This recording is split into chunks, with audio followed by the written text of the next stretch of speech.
all the animals?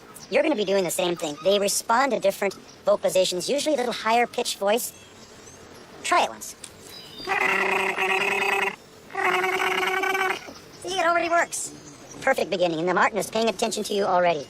You like Wolverines, you have a pine marten friend here, so you kind of have a fascination with the weasel family. Exactly, yeah, the musclet family, the weasel family, yeah.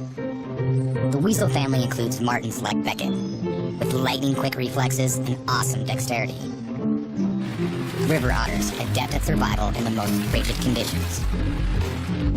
Even tiny short-tailed weasels, who take down rapids 4 times their size.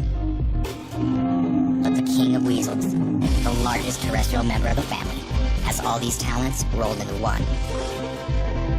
Jaws strong enough to pulverize bone and take down 1,000-pound moose.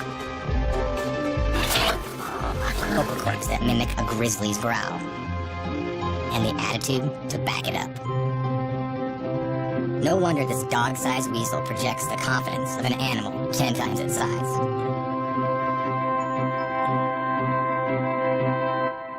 I'm excited. I'm excited, and I have a little trepidation. This is unprecedented territory that we're going into. Well, I look forward to it. Let's go. Steve and I head up to a frozen island in the nearby Chilkat River, the perfect place to meet Jasper, one of a pair of orphaned Wolverines Steve has bottle-fed from birth.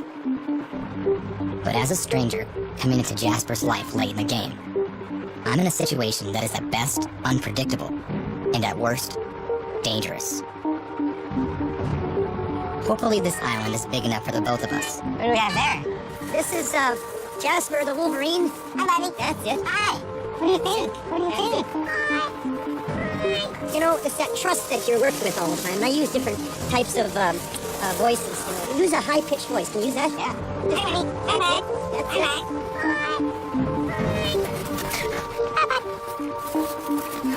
I never would have guessed I had to sweet-talk my way into a Wolverine's heart. But the challenge, as Steve puts it, is to gain Jasper's trust, little by little.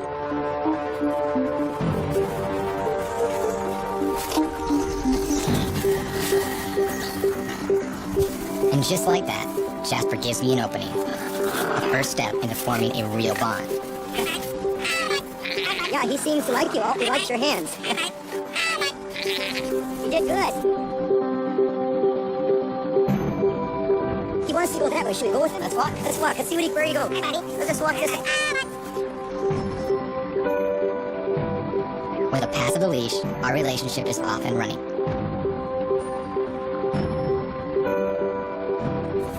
That trust is building already. In less than a few minutes, that trust has already started. They're so intelligent. You're a good judge of character, buddy. Jasper still keeps his distance. For now, I'll just follow his lead. Where you going? Where are you taking me, bud? I'm not a proven quantity yet, and that goes for here, working with Jasper, as well as in the wild, looking for his cousins. But the lessons I'll learn here, in my sessions with Steve and Jasper, should serve me well in the backcountry. Because this isn't a ghost town. Jasper's already made that perfectly clear. I'm headed north, into the Yukon Territory, where moose outnumber people by 2 to 1. This is smack dab in the middle of prime Wolverine habitat. In North America, the Wolverine's range is roughly correlated to areas where snow lingers into late spring. The snowier, the colder, and the wilder it gets, the better suited it is for Wolverines. It's hard to imagine a place that fits the bill better than Lance Goodwin's remote outpost. Must be Lance. Yes. Heard you're the man with the plan when it comes to finding Wolverines. Well, we can give it a shot. Yeah? You have any activity around here?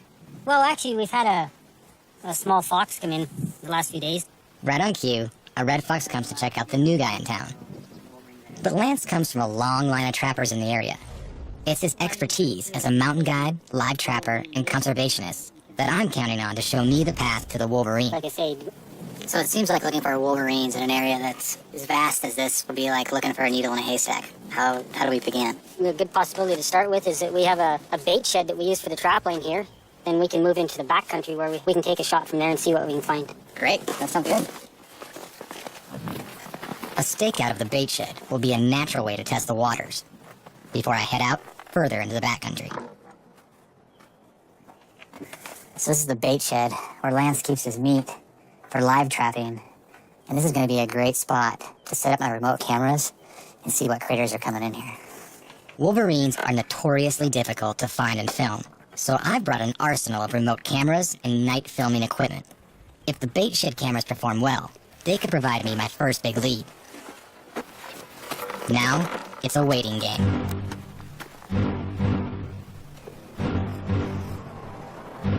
Days pass, until one morning. There's some activity around the bait shed right now. I can see one little red fox. He's going inside the shed right now. Oh, there's more than one. There's a couple foxes over there. They seem like they're taking turns going in and out of the shed. There's a lot of interaction going on with these foxes right now. As they go in and out and feed, they're also kind of showing a hierarchy. And once in a while, one of the foxes will go over and dominate another one. Do a lot of body posturing. It's just really cool. I've never seen this kind of fox behavior before. The foxes move out, so I can finally retrieve my footage. And it's out of this world. Experience tells me never to get too excited when checking remote camera footage, because 9 times out of 10, you strike out. But every so often, you catch a little piece of wildlife gold. This isn't your garden variety duel, because inside, the stakes are high. And to the victor go the spoils. Then, at the end of the action-packed night, the visitor I've been waiting for. A Wolverine.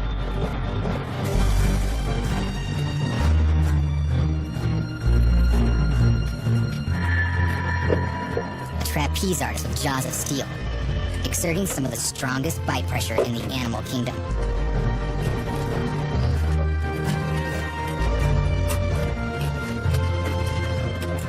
The Wolverine snaps up dinner for the road.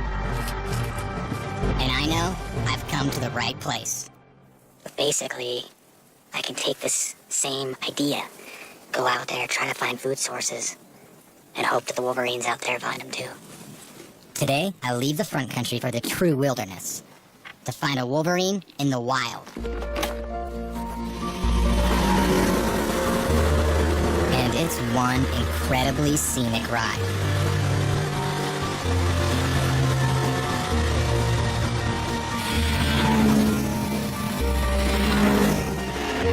We head to Lance's backcountry hut, my new base camp in the middle of nowhere.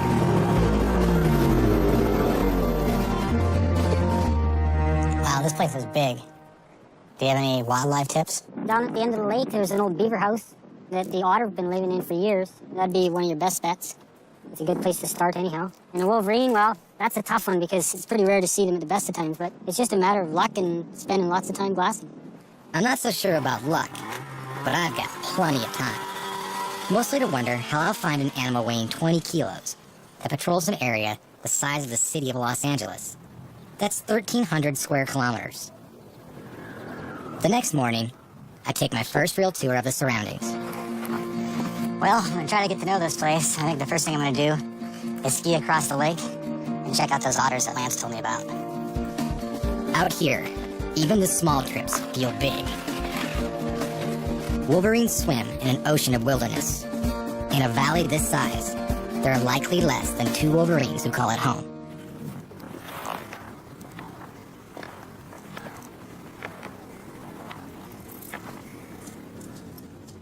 Right here is a fresh set of Wolverine tracks. And if I look on the back track here, I can see where this Wolverine is marked. This is really cool to see this.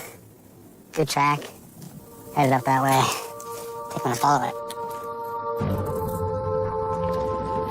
I'm running out of daylight, but I'm desperate to follow these tracks to their maker. Tracking a Wolverine isn't easy. On my second session with Steve and Jasper, I see why.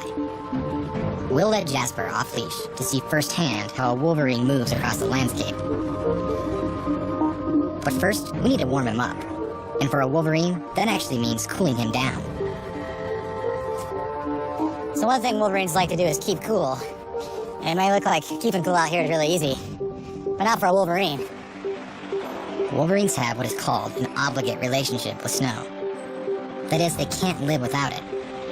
They're born in snow dens. They spend most of their lives surrounded by snow. And it even helps them regulate their body temperature. One thing they like to do is tunnel into the snow, get snow all around them so they can cool off. Wolverines manage to stay perfectly warm, even at minus 40 degrees centigrade. The secret lies in their unusually thick, frost-resistant fur. And under all that fur, a souped-up metabolism keeps their internal furnace cranking at a steady 36 degrees Celsius. Well, Casey, I think he's very curious here. He's coming right to your Wolverine hole.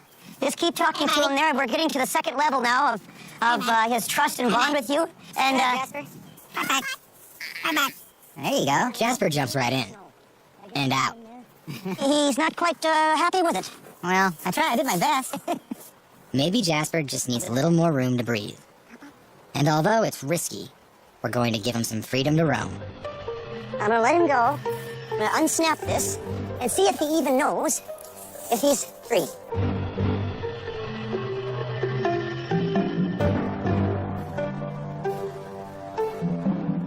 Oh yeah, he knows.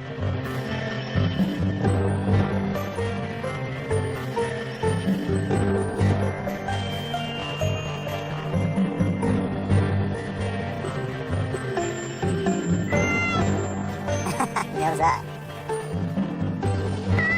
This may not have been the best idea. In a single day, a Wolverine can travel up to 65 kilometers through the deepest snow. Should we go and follow him? See where he goes? Let's follow him. Right on. It only takes one awkward step into the soft snow to realize that I'll never keep up with Jasper. I'm simply not built for this kind of travel. Jasper can cross a topo map like you or I would cross a street. But there's more to this story than meets the eye. I built this plexiglass table and put a high-speed camera below it so you can see the action of their paws as they move over it. But first, I gotta throw some snow on here. Okay. All right, here he comes. He's ready. A typical Wolverine weighs between 15 and 30 kilograms. And its paw is huge relative to its body size. In fact, it's as big as the paw of a wolf, 3 times the size. On each paw, curved, semi-retractile claws work like crampons to grip ice, rock, trees, and of course, prey. Their characteristic flat-footed lope maximizes the effect of their snowshoe-like paws with every step. So they can outpace and kill large animals that bog down in the snow. Wow, well, that was good. Good. He took out the one camera, but that's all right. That's what Wolverines do. And now that Steve's close, Jasper just ran right over to him. So you can see that Wolverine wants to be with Steve rather than running off into the great wild. Really cool. Now that I've seen a Wolverine on the move, I know I've got my work cut out for me in the backcountry. Even if I see one, I'm not sure how I'll keep up. Filming them in the wild seems more daunting than ever. After a week of searching the backcountry in vain, my luck might be about to change. Well, I haven't seen a Wolverine yet, but right now, I've got a big pack of wolves out here on the ice. Where there's wolves, there's carcasses. And when there's carcasses, there's Wolverines. As it turns out, there's life out here after all. This could be exactly what I need. As the wolves depart, it's time for me to investigate what, if anything, they've left behind. I walked out here where I saw that wolf pack, and there is a ton of activity here. I can see where these wolves have gone back and forth. And these tracks go over in these willows and spruce. So potentially, they could have a kill over there. Or there's a kill, there could be a Wolverine. Tracks don't lie, as long as you know how to read them. But they rarely tell you the whole story. Wow, this is great. Those wolves killed a moose. And it looks like they've consumed a lot of it. This is a great situation for scavengers to come to. I'm gonna set up a remote camera. Maybe if I'm lucky, a Wolverine will come here. I start with my smallest camera trap. It's the least likely to scare away a wary animal. So if something walks by this, I'm gonna know.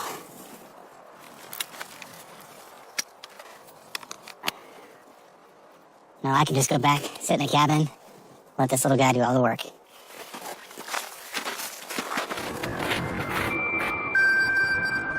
For my third session with Jasper, I'll finally get a taste of the Wolverine's physical power. But first, we've got a few ground rules to go over. Seems like he's being playful. Yeah, he is. Well, don't let it fool you, though.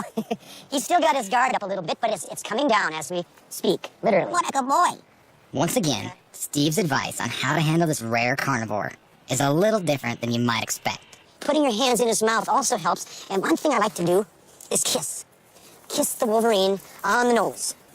So let me get this straight. So stick your fingers in a Wolverine's mouth, yep. and then kiss a Wolverine on its nose. Move on to kissing on the nose. And I think we're getting close to that. Now, they teach you in school not to do those.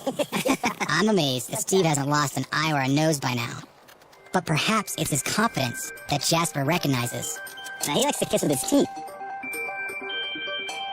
The Wolverine's reputation for bite strength is not an exaggeration. These jaws can literally crush bone. Yeah, and so he's tempering it there. You see, he didn't bite the face. Yeah. He's just tempering it, and that's a very big compliment to have the Wolverine show you that. So I feel really now he's biting into my shoulder. That's that another feel? good sign. Well, It's good. It's That's a good sign. yeah. Now it's my chance to take the first step, to put my fingers into the jaws of a Wolverine.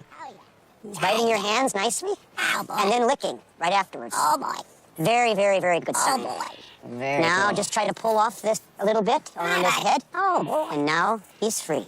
You're free. Just you and me. Now, don't go and run off again. Well, you'll go exploring. I want to try to do that. Well, Casey, I think I'm going to head out. All right. Hey, buddy. Hey, bud. Get to know my smell. Getting to hear my voice. Here's my big moment, to attempt what could be my first and last Wolverine kiss. But Jasper decides not on the first date. No kiss yet.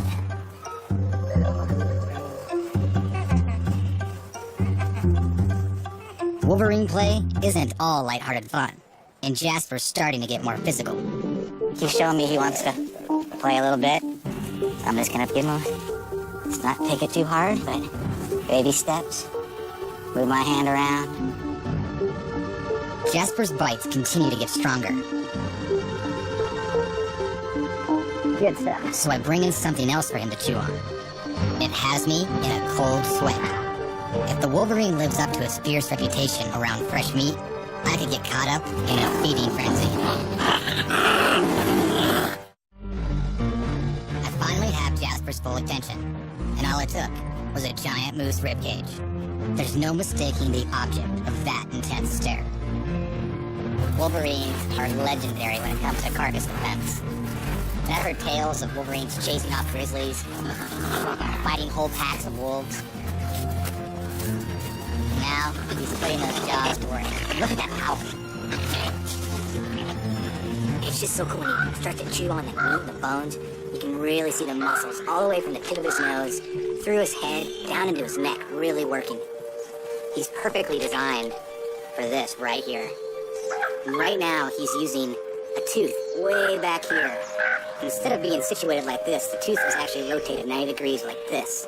And it's designed for crunching bone and ripping and tearing meat. When no better food source can be found, the Wolverine is one of the few animals that can crush and eat pure bone to access the oils and marrow inside. So I'm gonna do the unheard of. I'm gonna actually share the carcass with the Wolverine. This carcass weighs well over 50 kilos, but that's no problem for Jasper's brute force. He's actually trying to move it away from me. You know, every part of my instinct tells me I have to be careful. He is a Wolverine. This is a food source. You don't want to be on the bad end of a Wolverine's aggression. Amazing strength. I mean, I honestly have to say that I thought there was no way to be this close to a Wolverine carcass. Once Jasper separates me from the carcass, he reveals the strategy for corralling me well out of the reach of his prize. You know, if you watch them, doing this with other Wolverines on a carcass, this is their tactic. Keep them spinning around like that. Keep them off guard. This is all play. I'm starting to think the devilish reputation of the Wolverine is a bit off base. I'll need to observe them in the wild, where it's a matter of life or death, before I can truly judge. There's a simple reason most people don't understand Wolverines. They've never seen one, especially not in the wild. I can only hope this isn't my fate. After leaving the remote camera in the backcountry, I'm on pins and needles as I return to the carcass. Well, it looks like we had a little activity here last night. So I'm gonna pop this card out and check it out.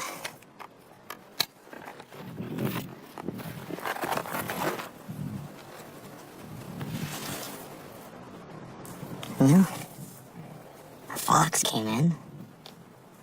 More fox. Oh, what's that? It's the Wolverine. So I know there's a Wolverine in the area, and it's feeding on this carcass. The Wolverine comes in, and he goes straight for the camera. But after a second or two, he's back to feeding on the carcass. Now it's time to raise the stakes. I think I should set up my other camera trap, the actual full motion camera trap. Gotta give it a shot. If all this goes as planned, I'll be able to record full high-definition footage in live audio of a wild Wolverine on a carcass. It's a groundbreaking attempt, one that may have never been tried before, and it will hopefully give me a view like I'm standing right there. When everything works out, it's gonna be an amazing point of view. Good luck, little guy.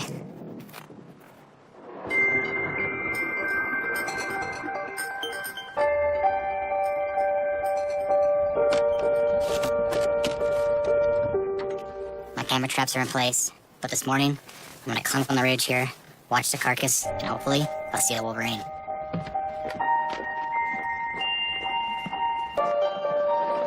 I almost miss a perfectly camouflaged flock of ptarmigan. It's a reminder that everything here is adapted to this landscape, except me.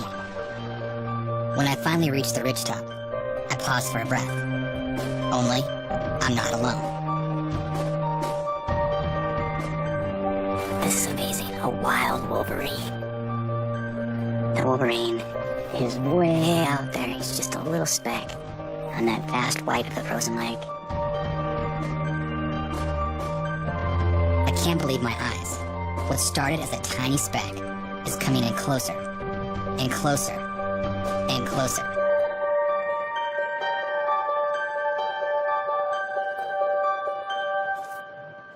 Got the camera set. Everything's in place. He's headed right for it. He's going right up the ridge, right to it. Now as he's approaching the carcass, he's slowing down quite a bit, moving in cautiously, making sure there's nothing around. But he's moving right into the carcass. You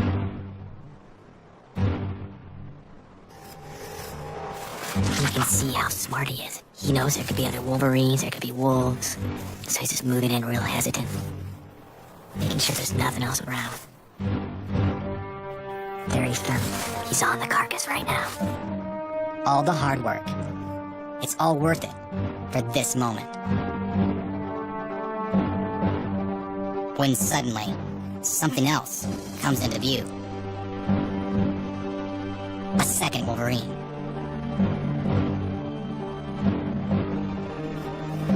There's a Wolverine on the carcass in front of the camera trap, and another one moving right up to it.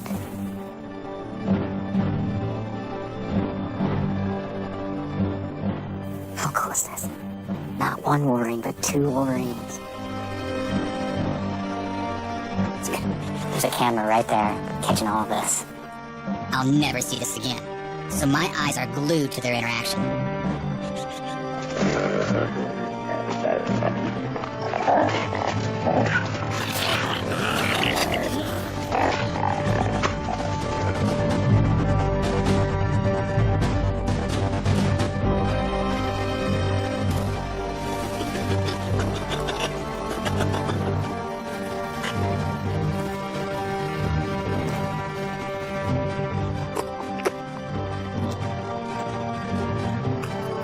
2 Wolverines on a moose carcass. It's unbelievable.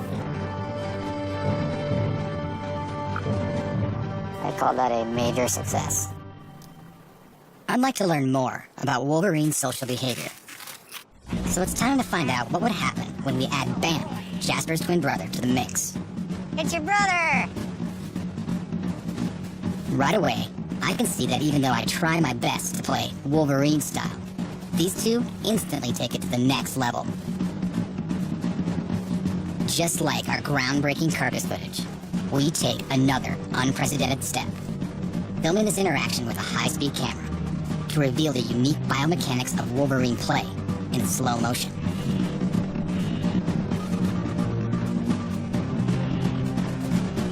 This is like having ringside seats to a mixed martial arts fight. I mean, there are striking, they're wrestling, a lot of grappling. They're so fast, so agile and flexible, and you can see all this strategy in this play.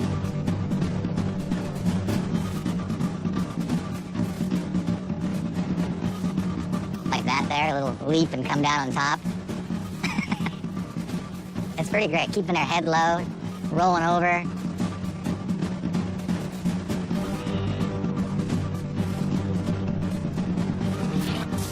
Right now, Bam has got Jasper in a hold, and then it switches, and now Jasper's on top. And they play dirty sometimes. Grab onto each other's cheeks and lips and pull really hard. I'm glad they don't play like that with me. For the play to remain harmonious, Jasper and Bam trade off winning and losing at almost a perfect 50-50 ratio. But if that ratio shifts, the play will turn aggressive. Well, this looks like so much fun. I think I'm gonna have to get involved.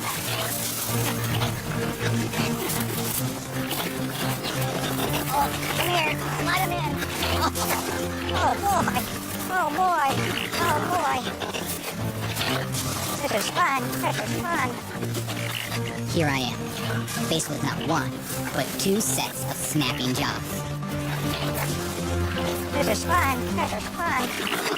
Man, he's so fast and flexible and quick. Hey, bud, let me play. Come on, let me play with you. They're getting rowdier now. You know, I know when I don't want to get involved. And maybe I'll just sit back and watch. This behavior is rarely seen even in captivity. In the wild, it's practically unheard of.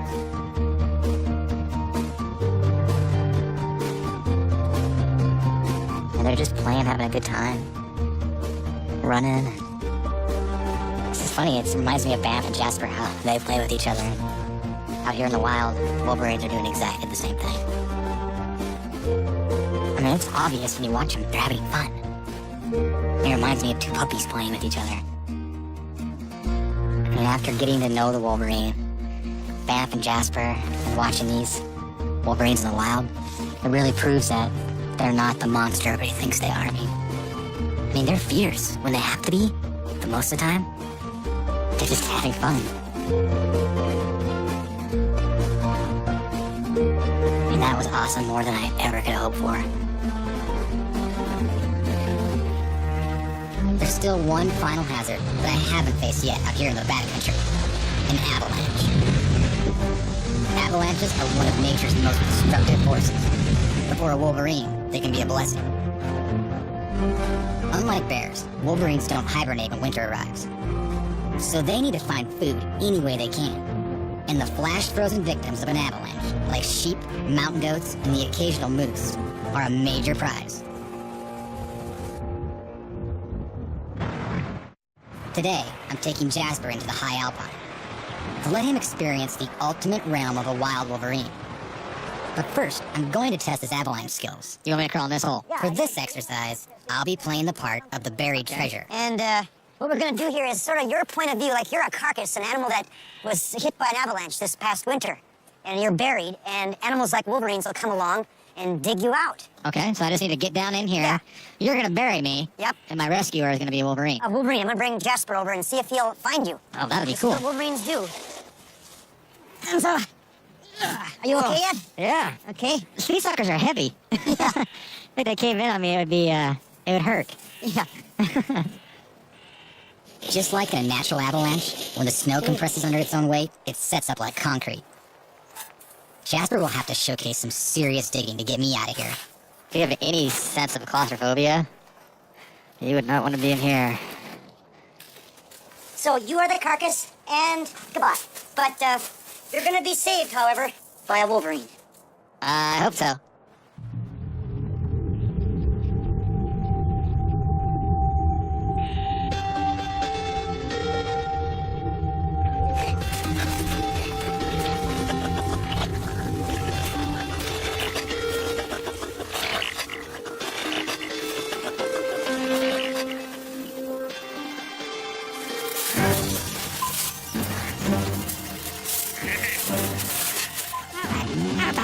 Help me out. There you go. Come on, good boy. Come on, good boy. My rescuer's on his way. Hey, bud, hi, bud. Hi, bud, pull me out. Pull me out. There you go.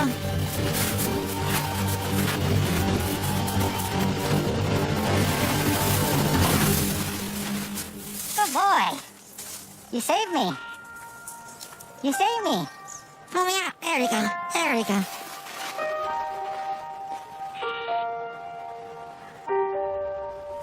How cool is that? Jasper recognized me in the avalanche, and he wanted to help me. He dug me out, grabbed onto my hand, and pulled me out. He literally rescued me from underneath the snow. I think that is so awesome. How many people have been rescued by a Wolverine from an avalanche? So cool. Now that Jasper's proven his skills, we're taking a leap of faith, traveling together into real avalanche terrain. So here's the bird that's gonna take me, Steve, and Jasper the Wolverine to Wolverine Wonderland.